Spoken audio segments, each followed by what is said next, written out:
আসসালামু আলাইকুম। এই যে তেলের পিঠা বানাইছি, অল্প করে বানাইছি, কেউ খায় না, দেখা গেছে আমি খাই, এর লেগে দেখা গেছে 12-13টা পিঠা বানাইছি।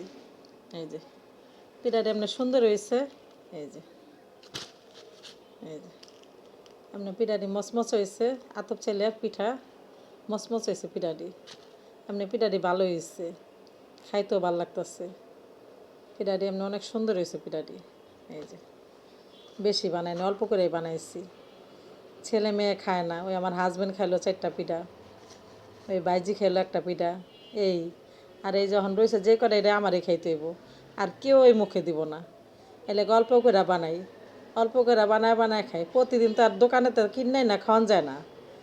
দেখা গেছে দোকানে তো কে আনে প্রতিদিন, দেখা গেছে নিজে ঘরে বানায় মন চায় খাই। দেখা গেছে চাল বেশি করে ভাঙ্গাইয়া আপনার ডিপে রেখা দেই। ডিপে রাখলে দেখা গেছে সমস্যা হয় না, যখন মন চায় তখনই দেখা গেছে বাইর করে করন যায়, পিঠা বানান যায়। দেখা গেছে প্রত্যেক বছরে আমি গুড় বেশি করে রাইখা দেই, মিঠাই। দেখা গেছে মিঠাই বেশি করে রাখলে দেখা গেছে ফ্রিজে রাইখা দেই, যখন মন চায় তখনই পিঠা বানায় খাওয়ান যায়, সমস্যা হয় না।